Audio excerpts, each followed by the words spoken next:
بہن نے گھر سے بھاگ کر پسند کی شادی کر لی تو والدین نے اس سے رشتہ ختم کر لیا۔ والدین کے وفات کے بعد میں نے بہن کو تلاش کرنا شروع کیا۔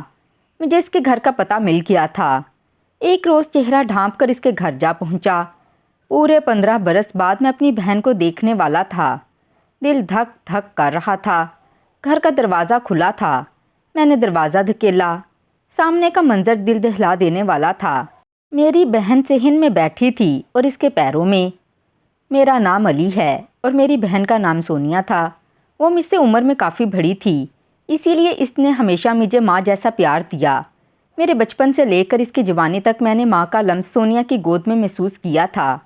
اس نے مجھے گود میں اٹھانا شروع کیا تو مجھے کچھ یاد نہیں کہ اس کے بغیر کبھی کوئی دن یا رات گزری ہو۔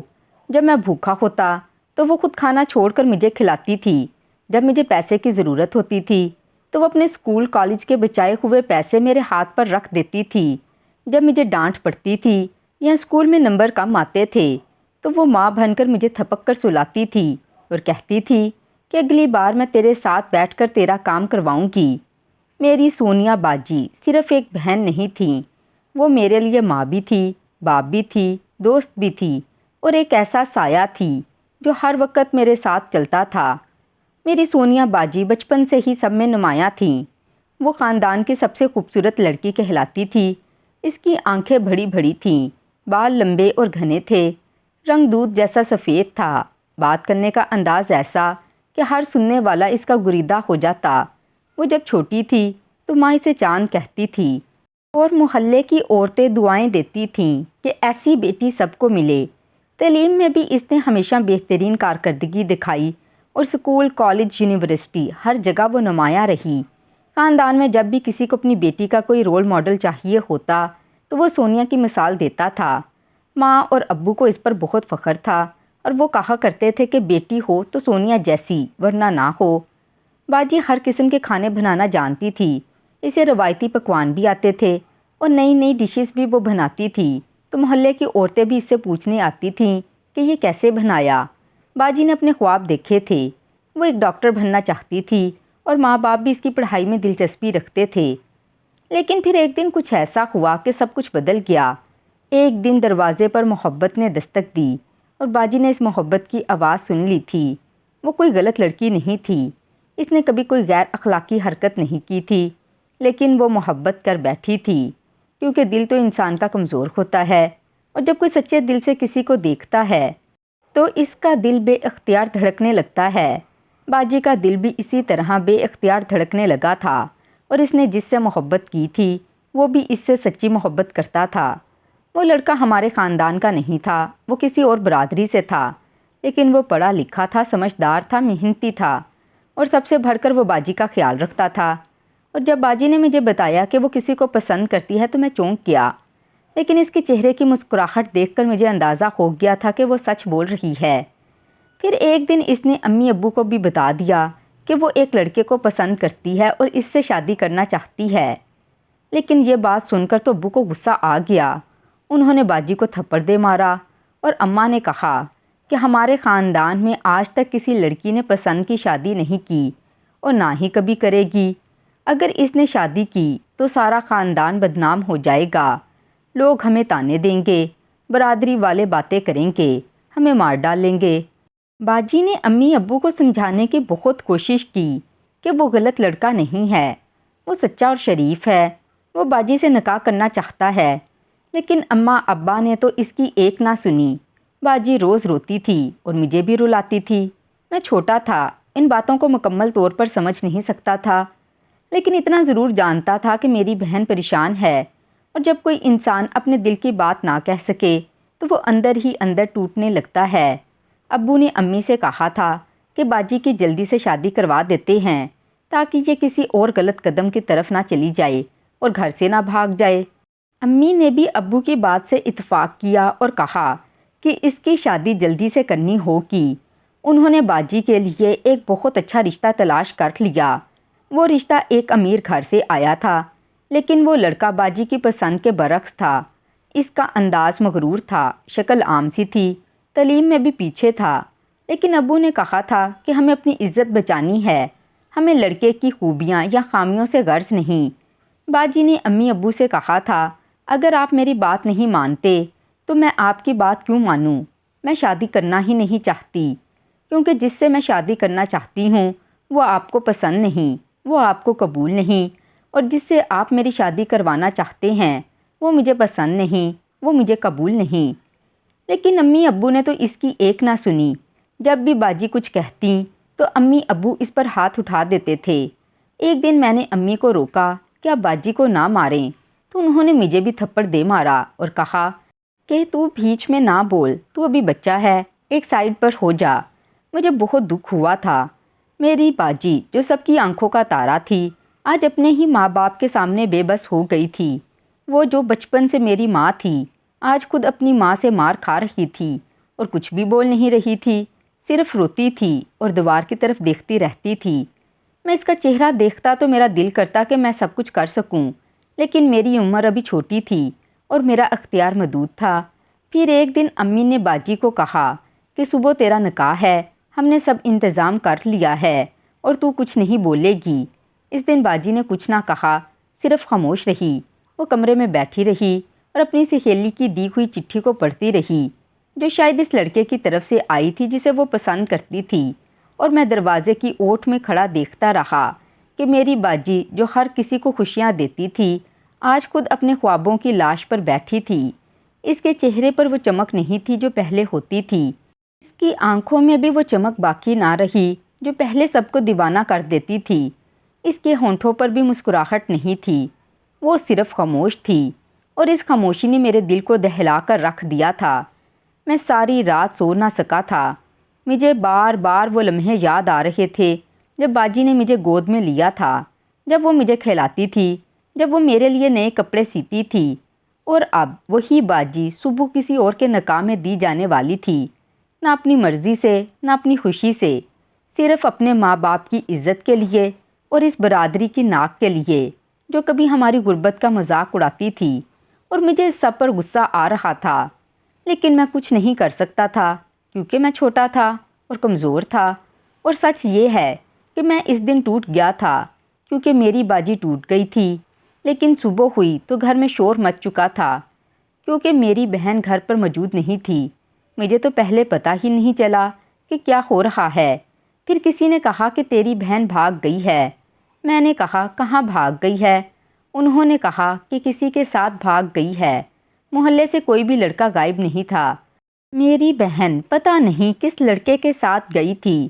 وہ کس سے محبت کرتی تھی؟ وہ کون تھا؟ ہمیں آج تک نہیں پتہ چلا کہ ہم نے اس سے ملنے کے بارے میں بھی کبھی نہیں سوچا تھا۔ بابا اور اماں سر پکڑ کے بیٹھ گئے۔ بابا کو تو اسی وقت ہارٹ اٹیک آیا اور وہ بیمار ہو گئے۔ سنبھلنے کی کوشش کرتے رہے، دوا دارو کرایا گیا، لیکن ان کے دل کا بوجھ بڑھتا ہی گیا۔ میری باجی کی یاد ان کی سانسوں میں آہ بن کے رہ گئی۔ سسکیاں ان کی راتوں کو جگا دیتی تھیں اور دن ان کی آنکھوں کو نم کر دیتے تھے۔ وہ ہر وقت خاموش رہنے لگے، کسی سے بات نہ کرتے، کھانا بھی نہیں کھاتے تھے، دن بدن کمزور ہوتے جا رہے تھے۔ پھر ایک دن وہ بستر سے ہی نہ اٹھے۔ ڈاکٹر نے بتایا کہ دل کا دورہ بہت شدید تھا۔ ہاسپٹل لے جاتے راستے میں ہی وہ دم توڑ چکے تھے۔ ان کے جنازے کو کندھا دیتے ہوئے میری آنکھوں میں آنسوؤں کے سمندر اتر آئے۔ میں نے تو کبھی سوچا بھی نہیں تھا میری بہن کی محبت کا یہ انجام ہوگا اور بابا اس دنیا سے اس دکھ کے ساتھ چلے جائیں گے۔ پھر ان کے بعد اماں نے تو جیسے جینے سے منہ موڑ لیا تھا۔ وہ ہر وقت یہی کہتی تھی کہ یہ لڑکی ہم پر عذاب بن کر اتری تھی۔ جس دن پیدا ہوئی اسی دن میری قسمت پھوٹ گئی تھی۔ اماں کا دل پتھر ہو چکا تھا۔ ان کی زبان سے ہمیشہ بددعائیں نکلتی تھیں۔ وہ کہتی تھیں اللہ کرے ذلیل ہو، رسوا ہو، کہیں اسے کوئی عزت نہ دے۔ باپ کو تو قبر میں اتار دیا، اب اور کیا کرے گی؟ اماں کی بھی آنکھوں میں آنسو ہوتے تھے، مگر ان آنسوؤں میں رحم نہیں ہوتا تھا، نفرت ہوتی تھی، غصہ ہوتا تھا، پچھتاوا ہوتا تھا، اور شاید بے بسی بھی۔ میں روزانہ ان کی باتیں سنتا اور دل ہی دل میں اپنی بہن کے لیے دعائیں مانگتا کہ وہ جہاں بھی ہو خیریت سے ہو، خوش ہو، سلامت ہو۔ میں نے اماں کو کئی بار کہا کہ دل بڑا کریں، بخش دیں، جو چلی گئی اس کی بھی اپنی مجبوری ہوگی، لیکن اماں کا دل نرم نہیں ہوتا تھا۔ وقت گزرتا گیا، سال بیتتے گئے، میں اسکول سے کالج اور پھر کالج سے یونیورسٹی پہنچا اور پھر اپنی محنت سے پولیس میں بھرتی ہوا۔ محنت کی، دیانتداری سے کام کیا، تبادلے ہوتے رہے اور آخر کار مجھے ایک بڑی پوسٹ پر ترقی مل گئی۔ اب میں ASI تھا۔ وردی پہنتے ہی میرے دل میں فخر بھی آتا اور ایک درد بھی جاگتا تھا، کیونکہ وردی پہننے والا بھائی اپنی بہن کو ڈھونڈ نہ سکا تھا۔ میری وردی میرے زخموں کی گواہ تھی۔ ہر دن میری بہن کی یاد میرے دل کو کاٹتی تھی۔ میری تنہائی میرے کانوں میں اس کی آواز بن کر سرگوشیاں کرتی تھی۔ میں نے کئی بار اسے تلاش کرنے کی کوشش کی تھی، پر وہ ایسے غائب ہوئی تھی جیسے زمین نگل گئی ہو یا آسمان کھا گیا ہو۔ کوئی سراغ نہیں ملا، کوئی نشان نہیں چھوڑا کہ ہم جان پاتے کہ وہ کس کے ساتھ گئی تھی، کہاں گئی تھی، کیوں گئی تھی۔ لیکن میں ہمت نہیں ہارنے والا تھا۔ میں نے اپنی تفتیشی صلاحیتوں کو استعمال کرتے ہوئے پھر کوشش شروع کی۔ پرانی فائلز نکلوائیں، پرانے پتے کنگالے، ناموں کی فہرست بنائی، تصویریں دکھائیں، اور ایک دن مجھے ایک ایسا پتہ ملا جو ایک خفیہ ذریعے سے ملا تھا، اور یہ پتہ تھا اس جگہ کا جہاں وہ اب رہ رہی تھی۔ میرے دل کی دھڑکنیں تیز ہو گئیں، میرے ہاتھ کانپنے لگے۔ مجھے سمجھ نہیں آ رہا تھا کہ میں خوش ہوں یا غمگین ہوں، کہ مجھے پتہ تو چل گیا ہے، مگر سامنے جا کر کیا کروں گا؟ کیا اس کو دیکھ پاؤں گا؟ کیا اس سے گلے ملوں گا؟ کیا اس سے شکایت کروں گا؟ یا صرف اس کی خیریت معلوم کر کے واپس آ جاؤں گا؟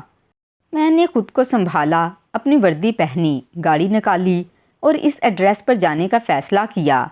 یہ فاصلہ شاید چند کلومیٹر کا تھا، لیکن میرے دل کی دھڑکنوں میں یہ میلوں کا ہو چکا تھا۔ میں راستے میں تھا، مگر میرے دماغ میں بچپن کی تصویریں گھوم رہی تھیں، جب وہ مجھے کھلاتی تھی، میرے سر پر ہاتھ پھیرتی تھی، میرے اسکول کا بیگ تیار کرتی تھی، میری جوتیاں صاف کرتی تھی، میرے لیے عید پر نئے کپڑے سلواتی تھی، میرے بخار میں ساری رات جاگتی تھی۔ جب مجھے ڈر لگتا تھا تو مجھے گود میں لے کر سلاتی تھی۔ وہ بہن جو ماں بن گئی تھی، وہ بہن جس نے میرے بچپن کو محبت سے سنوارا تھا، وہ بہن آج 15 سال بعد میرے سامنے آنے والی تھی۔ میں بار بار سوچتا تھا کہ وہ کیسی ہوگی، کیا وہ مجھے پہچانے گی، کیا میں اسے پہچان پاؤں گا، کیا وہ بدل گئی ہوگی، کیا اس کے بچے ہوں گے، کیا وہ خوش ہوگی، یا وہ بھی اس زندگی سے تنگ آ چکی ہوگی، کیا وہ مجھ سے شرمندہ ہوگی یا سینہ تان کے کھڑی ہوگی، کیونکہ اس نے محبت کے لیے سب کچھ قربان کیا تھا۔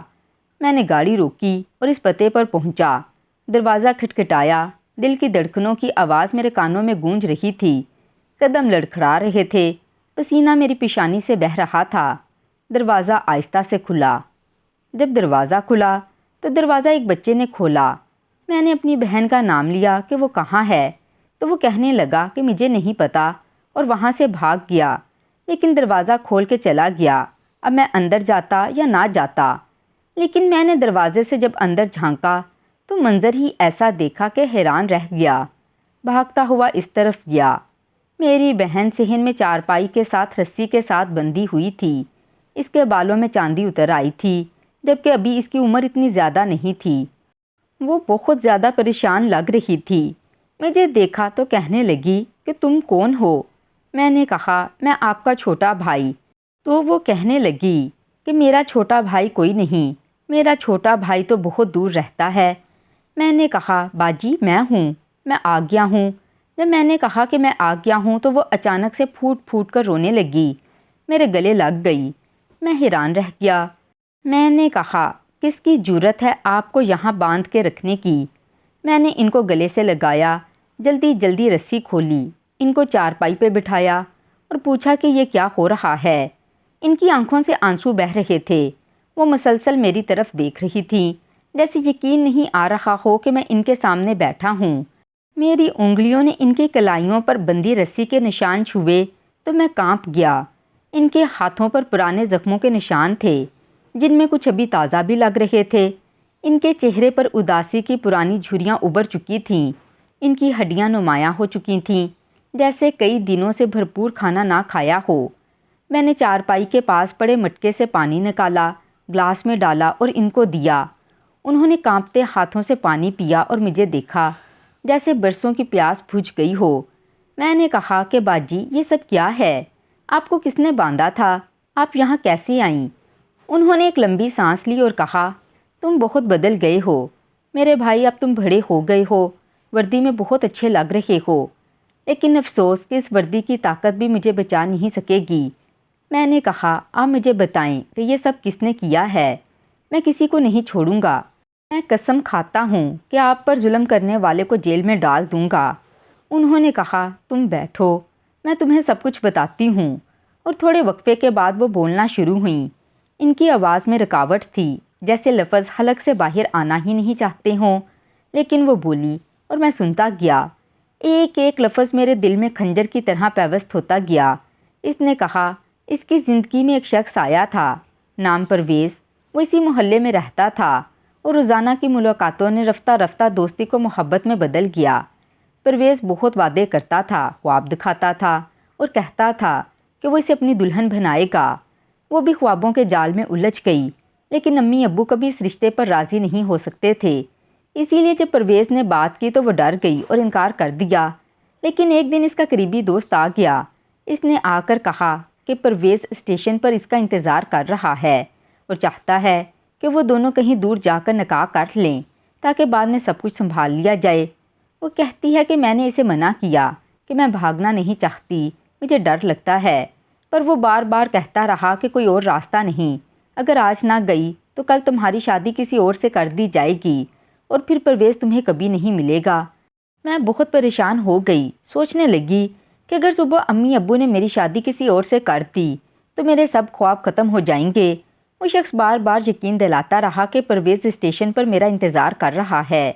آخر کار میں راضی ہو گئی اور اس کے ساتھ چلی گئی۔ جب اسٹیشن پر پہنچی تو وہاں پرویز نہیں تھا۔ دل میں گھبراہٹ ہونے لگی۔ میں نے سوال کیا تو اس کے دوست نے کہا، پرویز شہر گیا ہے اور مجھے اس نے بھیجا ہے تاکہ میں تمہیں وہاں پہنچا دوں۔ میں بھولی تھی، میں نے اس پر یقین کر لیا اور اس کے ساتھ گاڑی میں بیٹھ گئی۔ لیکن مجھے کیا پتا تھا کہ پرویز کو بھی پتا نہیں کہ میں کہاں ہوں اور اس کا دوست مجھے کہاں لے جا رہا ہے۔ وہ مجھے ایک اجنبی شہر میں لے گیا جہاں کچھ اور لوگ پہلے سے موجود تھے جن کے چہروں پر حیا نام کی کوئی چیز نہ تھی۔ مجھے کمرے میں بند کر دیا گیا اور پھر ایک دن وہ آ گیا اور بولا کہ اب تم یہاں رہو گی اور ہمارا کہنا مانو گی۔ میں نے احتجاج کیا، چیخی چلائی، لیکن میری آواز کو دیواروں نے نگل لیا۔ کوئی سننے والا نہ تھا۔ پھر مجھ پر ظلم کا سلسلہ شروع ہو گیا جو دن رات چلتا رہا۔ وہ مجھے کسی سامان کی طرح دوسروں کو دکھاتے، بیچتے، میں چیختی چلاتی، لیکن جب بھی میں انکار کرتی تو مجھے چارپائی سے باندھ دیتے، کھانے کو کچھ نہ دیتے اور مار پیٹ الگ سے ہوتی۔ کبھی میری چیخیں ان دیواروں سے ٹکرا کر واپس آتیں تو کبھی میری بے بسی میرے جسم کو سلا دیتی۔ میرے بالوں میں چاندی پڑ گئی، میرے آنکھوں کے نیچے سیاہ حلقے آ گئے اور میں اندر سے مر گئی، صرف سانسیں باقی تھیں۔ جب میں نے یہ سنا تو میرا خون کھولنے لگا، میں غصے میں کانپنے لگا۔ مجھے یقین نہیں آ رہا تھا کہ وہ شخص جو ہر بار مجھے سلام کرتا تھا، جسے میں بچپن سے جانتا تھا، وہ اس قدر گھٹیا اور کمینہ نکلے گا۔ میں اسے مار دینا چاہتا تھا، اسی وقت جا کر اس کا گلا دبا دینا چاہتا تھا، لیکن میں نے خود پر قابو پایا اور اپنی بہن کو کہا، جلدی سے میرے ساتھ چلو۔ وہ بہت ڈری ہوئی تھی، بار بار پیچھے دیکھتی، لیکن میں نے اس کا ہاتھ مضبوطی سے تھام لیا اور کہا کہ اب کچھ نہیں ہوگا، میں ہوں تمہارے ساتھ۔ ہم دونوں رات کے اندھیرے میں نکل پڑے۔ سڑکیں سنسان تھیں، ہوائیں سرد تھیں اور خاموشی ہمیں گھور رہی تھی، لیکن میں ہر قدم پر اپنے رب سے دعا مانگ رہا تھا۔ آخر کار ہم اپنے گھر پہنچے، وہی پرانا ٹوٹا پھوٹا گھر جہاں کبھی ہماری ماں نے ہمیں گود میں لے کر جھولا جلایا تھا، جہاں ابا کے قہقہے گونجتے تھے، جہاں بچپن کی خوشبو تھی۔ جب دروازہ کھولا تو سب کچھ سنسان تھا۔ بہن نے ادھر ادھر دیکھا اور میری طرف دیکھا۔ میں نے نظریں جھکائیں اور آہستہ سے کہا، نہ ابا رہے نہ اماں۔ وہ پھوٹ پھوٹ کر رونے لگی، ایسے جیسے برسوں کا دکھ آج ایک ساتھ آنسوؤں سے بہہ نکلا ہو۔ میں نے اسے اپنے سینے سے لگایا، اس کے سر پر ہاتھ رکھا اور کہا، اب رونا نہیں ہے، نہیں تو طبیعت خراب ہو جائے گی۔ اب تم اکیلی نہیں ہو، یہ گھر اب پھر سے تمہارا ہے، یہاں کوئی تمہیں ہاتھ نہیں لگا سکے گا۔ میں ہوں تمہارے ساتھ، سب کچھ ٹھیک ہو جائے گا، سب کچھ۔ رات بے قراری میں گزری، مجھے نیند نہیں آئی۔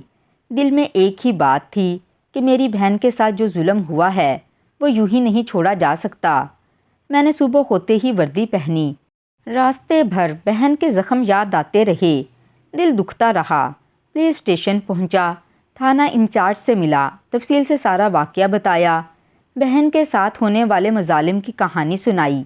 اس کے بعد میں نے اپنی ٹیم کے بہترین لوگوں کو تیار کیا اور اس بدکار کو تلاش کرنے لگا جو اپنی ناپاک سازش سے میری بہن کی زندگی برباد کر چکا تھا۔ کچھ گھنٹوں کی محنت کے بعد ہم نے اسے اسی محلے کے کونے سے پکڑ لیا جہاں وہ روز کسی شریف انسان کی طرح چلتا پھرتا تھا۔ مجھے دیکھتے ہی اس کا رنگ زرد پڑ گیا، آنکھوں میں خوف اتر آیا، جیسے اسے یقین ہو گیا ہو کہ اب اس کی اصلیت سب کے سامنے آ چکی ہے۔ ہم اسے تھانے لے آئے۔ وہاں میں نے اس کے خلاف بہن کی عزت خراب کرنے کا مقدمہ درج کروایا، کیونکہ اسی کی چالاکیوں نے ایک معصوم لڑکی کو جہنم میں دھکیل دیا تھا۔ تھانے کے کمرے میں وہ سر جھکائے کھڑا تھا، شرمندگی اس کے چہرے سے ٹپک رہی تھی۔ اسے معلوم تھا کہ وہ گناہ گار ہے۔ میں نے تھانے والوں سے کہا اس کے ساتھ وہ سلوک کیا جائے جس کی مثال بنے، ہر کسی کے لیے جو کسی لڑکی کی عزت سے کھیلنے کی نیت رکھے۔ تھانے کے اہلکاروں نے مسکرا کر کہا آپ بے فکر رہیں، پولیس میں کون سی خاطر تواضع ہوتی ہے، یہ تو سب جانتے ہیں۔ میں نے ان کی بات کا مفہوم سمجھ لیا اور مطمئن ہو کر واپس آ گیا۔ دل کو پھر ایک خیال نے جکڑ لیا کہ پرویز کہاں ہوگا۔ کیا وہ واقعی بے خبر تھا؟ کیا اس نے شادی کر لی ہوگی؟ کیا وہ خوش ہے یا کسی دکھ میں مبتلا ہے؟ میں نے اس کی تلاش شروع کی۔ کچھ دن بعد اس کے بارے میں معلوم ہوا کہ وہ اب بھی اسی پرانے شہر میں رہتا ہے جہاں وہ پہلے رہا کرتا تھا۔ میں ایک دن خاموشی سے اس کے پاس پہنچا، دروازہ کھٹکھٹایا۔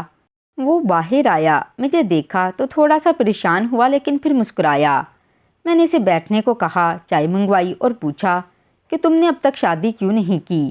وہ ہنسنے کی کوشش کرتا رہا لیکن اس کے چہرے کی اداسی نے سب کچھ واضح کر دیا۔ اس نے آہستگی سے کہا ایک لڑکی سے محبت کرتا تھا، وہ اچانک مجھے چھوڑ کر کسی اور کے ساتھ بھاگ گئی۔ اس کے بعد دل سے خواہش ہی ختم ہو گئی۔ میں خاموش رہا، آنکھوں میں نمی سی بھر آئی۔ میں نے آہستہ سے کہا تمہیں پتہ ہے وہ لڑکی کون تھی؟ وہ میری بہن تھی اور وہ کسی کے ساتھ بھاگی نہیں تھی بلکہ تمہارے دوست نے اسے برگلا کر کسی اور کو بیچ دیا۔ پرویز کے چہرے پر حیرت چھا گئی۔ اس نے فوراً میری طرف دیکھا جیسے میں جھوٹ بول رہا ہوں، لیکن میری سنجیدگی دیکھ کر وہ سن ہو گیا۔ کافی دیر تک چپ بیٹھا رہا، پھر اس کی آنکھوں سے آنسو بہنے لگے۔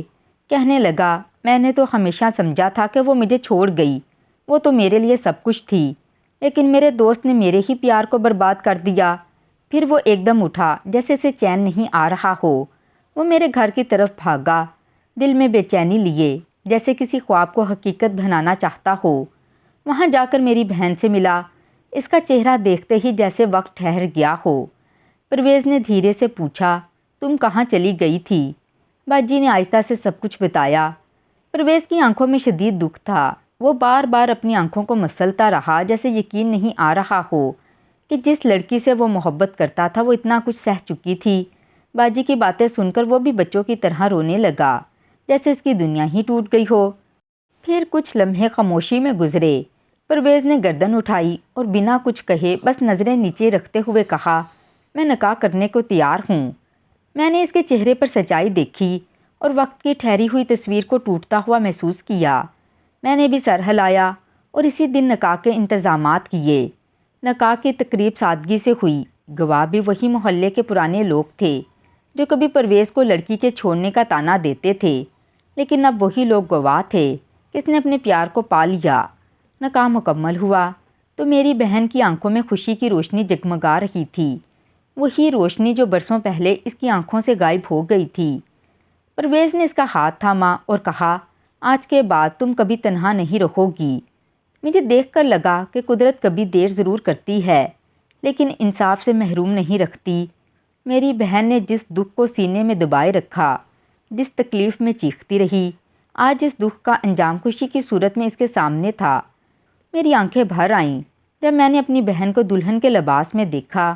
دل نے سکون پایا کہ میں نے اپنی بہن کا حق واپس لے لیا، اس کی عزت بھی واپس آ گئی، اس کا پیار بھی اسے مل گیا۔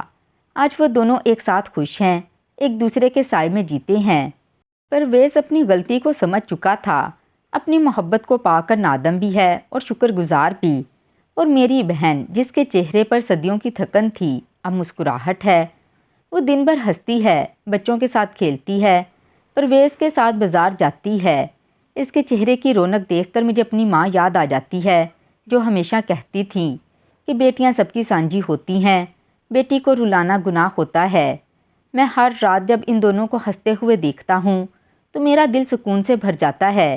میں سوچتا ہوں کہ اگر میں نے ہمت نہ کی ہوتی تو شاید آج بھی میری بہن کسی قید میں چیخ رہی ہوتی، کسی اندھیرے کمرے میں سسک رہی ہوتی، لیکن اب وہ روشن کھڑکیوں سے باہر جھانکتی ہے اور اس کی ہنسی سن کر لگتا ہے کہ میں نے اپنی بہن کو واپس پا لیا ہے، اور یہ میرے لیے دنیا کی سب سے بڑی کامیابی ہے۔ میں نے زندگی میں بہت کچھ دیکھا، غربت دیکھی، محرومیاں دیکھیں، والدین کو دکھ میں تڑپتے دیکھا، عزت کو نیلام ہوتے دیکھا، اور پھر انصاف کو دیر سے آنا بھی دیکھا۔ لیکن ان سب میں جو سب سے بڑی بات میں نے سیکھی وہ یہ ہے کہ رشتے اگر سچے ہوں تو وقت کتنا بھی گزر جائے، انہیں جوڑنے والا رب خود راستہ بنا دیتا ہے۔ جب میری بہن چلی گئی تھی تو میرے ماں باپ ٹوٹ گئے تھے۔ ہمارے گھر میں جیسے ماتم چھا گیا تھا، لیکن میں اندر ہی اندر سوچتا رہا کہ آخر وہ کیوں گئی، کہاں گئی، اور اگر گئی بھی تو ہم سے رابطہ کیوں نہیں کیا۔ 15 سال تک یہ سوال مجھے اندر ہی اندر کھاتا رہا۔ جب اللہ نے مجھے ایک عہدہ دیا اور میں اس مقام پر پہنچا کہ حق اور ناحق میں فرق کر سکتا تھا، تب جا کے مجھے وہ پتہ ملا جہاں میری بہن رہتی تھی، اور جب میں وہاں پہنچا، اسے رسیوں میں بندہ زخمی، کمزور اور ٹوٹی ہوئی حالت میں دیکھا تو میں ایک لمحے کے لیے اپنے ہوش کھو بیٹھا۔ مجھے لگا میں نے زندگی میں جو کچھ بھی حاصل کیا ہے سب بے معنی ہے اگر میں اپنی بہن کو عزت نہ دلا سکا۔ اسی دن میں نے فیصلہ کیا کہ ظالم کو سزا دلواؤں گا، چاہے وہ کتنا بھی پرانا جاننے والا کیوں نہ ہو۔ اور جب اس درندے کو پکڑوایا تو مجھے اندر سے وہ سکون ملا جو شاید برسوں کی بے چینی ختم کرنے کے لیے کافی تھا۔ پھر پرویز کو تلاش کیا، جو خود اپنی محبت کی جدائی میں برسوں ادھورا رہا۔ اس کی سچائی اور میری بہن کی معصومیت نے مجھے ایک اور سبق دیا کہ وقت چاہے جتنا بھی گزر جائے، سچے دل ایک دن ضرور ملتے ہیں۔ آج جب میں اپنی بہن کو ہنستے ہوئے دیکھتا ہوں، شوہر کے ساتھ خوش باش زندگی گزارتے ہوئے دیکھتا ہوں، تو مجھے لگتا ہے جیسے میری زندگی کا مقصد پورا ہوا۔ میں وردی والا افسر ضرور ہوں، لیکن میری سب سے بڑی کامیابی وہ دن تھا جب میں اپنی بہن کی عزت واپس لا سکا۔ اگر کسی سے سیکھنا ہے تو ان لوگوں سے سیکھو جنہوں نے حالات کے ہاتھوں ہار مانی ہو، لیکن جب وقت آیا تو انہوں نے ہمت سے سب کچھ واپس پایا۔ میری بہن کا صبر، میری ماں کا دکھ، میرے باپ کا صدمہ اور میری جدوجہد۔ سچائی کبھی مرتی نہیں، محبت کبھی ہارتی نہیں، اور عزت کبھی بکتی نہیں، بس وقت لگتا ہے اسے واپس لانے میں۔ تو ناظرین، مزید اس طرح کے سبق آموز واقعات اور کہانیاں سننے کے لیے ہماری ویڈیو کو لائک کریں، شیئر کریں اور ہمارے چینل کو سبسکرائب ضرور کریں۔ ملتی ہوں کسی اور ویڈیو میں کسی اچھی کہانی کے ساتھ۔ مجھے تب تک اپنی دعاؤں میں یاد رکھیں۔ شکریہ۔ اللہ حافظ۔